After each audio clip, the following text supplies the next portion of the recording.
Hello viewers, welcome to our channel. ఈరోజు మనతో పాటు మోటివేషనల్ స్పీకర్ దేవిక భట్నాగర్ గారు ఉన్నారు. నమస్తే అండి. నమస్తే అమ్మా. సో మేడం, యువతకి మీరు ఇచ్చేటటువంటి సందేశం ఏంటి? అంటే వాళ్ళు పక్కదారి పట్టకుండా, సో వాళ్ళు ఏదైనా గోల్ సెట్ చేసుకొని, సో ఇది నాది, సో ఈ గోల్ నాకుంది, సో నెక్స్ట్ చదువుకోవాలి, సో ఫ్రెండ్స్ ఉన్నారు కదా బయటకు వెళ్దాం, ఇలాంటివి ఏమి పెట్టుకోకుండా, సో గోల్ దాని మీద పెట్టుకొని, సో ఆ గోల్ని ఎలా అచీవ్ చేయాలంటారు? ఇప్పుడు మన భారతదేశంలో చూసుకుంటే కనుక 1/3 ఆఫ్ ద పాపులేషన్, ఒకటికి మూడు వంతులు యువతనే ఎక్కువ ఉన్నారు. ఈ యువత బాగుపడితే దేశం బాగుపడుతుంది. సో మన లైఫ్లో చూసుకుంటే కనుక 4 స్టేజెస్ ఉన్నాయి. ఒకటి బాల్యము, యవ్వనము అండ్ మిడిల్ ఏజ్, తర్వాత కొంచెం ఓల్డ్ ఏజ్. దీంట్లో ఈ సెకండ్ స్టేజ్ అనేది యూత్ అనేది చాలా ఇంపార్టెంట్. మన లైఫ్లో క్రూషియల్ స్టేజ్ కూడా అది. ఈ స్టేజ్లో ఏమవుతుందంటే మనకి ఏం చేయాలి, వాళ్ళకి ఒక మంచి దారి చూపిస్తే కనుక చాలా పైకి వెళ్ళిపోతారు. తక్కిన లైఫ్ మొత్తము, మిగిలిన జీవితం అంతా హాయిగా సుఖంగా వాళ్ళు సుఖపడతారు, సమాజానికి కూడా ఏదో కొంత వాళ్ళు ఇవ్వగలరు. అది ఈ స్టేజే. కాబట్టి ఈ స్టేజ్లో ఉన్న యువతకి నేను ముఖ్యంగా చెప్పాల్సింది ఏంటంటే, మీరు మీ గురించి ఒకసారి చిన్న అవగాహన తీసుకోండి, మీతో మీరు మాట్లాడుకోండి. సెల్ఫ్ టాక్ అంటారు దీన్నే మనము. సో మీతో మీరు మాట్లాడుకోండి, ఏంటి నా లైఫ్ ఏంటి, ఎటు వెళ్తుంది, ఏం చేయాలి, ఎలా పైకి రావాలి, ఇంకా ఏ విధమైన ధ్యేయాలు ఉంచుకోవాలి లైఫ్లో. ఒక మంచి గైడెన్స్ అనేది మీకు మీరు ఇచ్చుకోండి. దీన్నే మనము సెల్ఫ్ ఇంట్రోస్పెక్షన్ అనొచ్చు, రీప్రోగ్రామింగ్ ఆఫ్ మైండ్. మన మైండ్ మనమే ప్రోగ్రామ్ చేసుకోవడము. ఎవరు ఇవ్వరండి ఈ సలహాలన్నీ, మనకు మనమే ఇచ్చుకుంటాము. ఇప్పుడు మీరు ఒక చిన్న మోటివేషన్ టాక్ చూసారనుకోండి, అప్పటికప్పుడు చాలా మోటివేట్ అయిపోతారు. అది ఎంతకాలము? ఒక 1 అవరో, 1 డేనో, 1 వీకో, తర్వాత మళ్ళీ మామూలే. సో కాబట్టి మీకుగా మీరు ఎప్పుడు ఇన్స్పైర్ చేసుకుంటూ ఉండండి.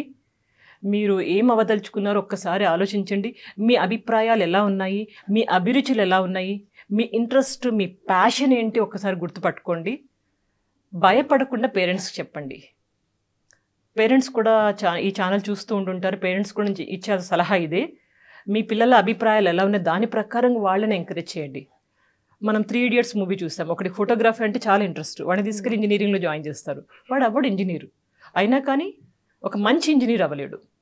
అదేవిధంగా చాలామంది తీసుకువెళ్ళి పిల్లల్ని కోట్ల కొద్ది రూపాయలు డొనేషన్గా ఇచ్చి డాక్టర్గా జాయిన్ చేస్తున్నాడు.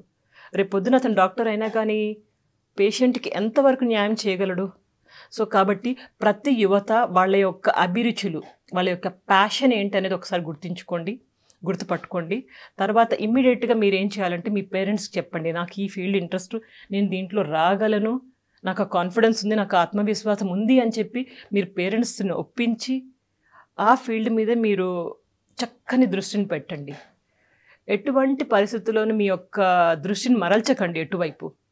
సినిమాలు చూస్తున్నాము, ఆ సినిమాలో చాలా నేర్పిస్తూ ఉంటారు, అవన్నీ నేర్చుకోకండి. మంచి అయితే నేర్చుకోండి, చెడు అయితే అక్కడ నవ్వేసి వదిలేసేయండి. జోక్స్ వస్తాయి, ఇంకా వేరే సీన్స్ వస్తాయి, ఏది వచ్చినా కానీ వాటిని మన లైఫ్లోకి అన్వయించుకోకూడదు. సినిమాని సినిమాలాగే ఉంచండి. మన సినిమా కూడా ఒకటి ఉంది కదా, ఆ సినిమాని మనం జనాలకు చూపిద్దాం. ఎలా చూపిద్దాము? ఏదైనా సాధించి చూపిద్దాము.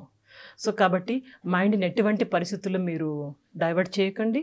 హ్యాపీగా మీ లైఫ్ ఏంటనేది మీరు గమనించుకోండి, వెళ్ళిపోండి, అంతే. ఎవరు మిమ్మల్ని ఆపలేరు. యువత కొంచెం గుర్తుంచుకోండి, మీ యొక్క అభిప్రాయాలు, మీ యొక్క వాల్యూ, ఈ లైఫ్ మళ్ళీ రాదు, ఈ స్టేజ్ మళ్ళీ రాదు. 4 స్టేజెస్లో యూత్ అనేది, యవ్వనం అనేది చాలా చిన్నది. ఈ చిన్న స్టేజ్లోనే చాలా జరుగుతూ ఉంటాయి. మంచి జరగవచ్చు, చెడు జరగవచ్చు, పైకి రావాలన్నా కింద పడాలన్నా మొత్తం ఇక్కడే ఉంటుంది. కాబట్టి take care of your life. కొంచెం కేర్ఫుల్గా ఉండండి, మంచిగా ప్లానింగ్ చేసుకోండి, వెళ్ళిపోండి, అంతే. Thank you so much madam. So చాలా చక్కగా మాట్లాడారు, ఎన్నో విషయాలు మా ప్రేక్షకులతో షేర్ చేసుకున్నారు. Thank you. Welcome, most welcome. Thank you.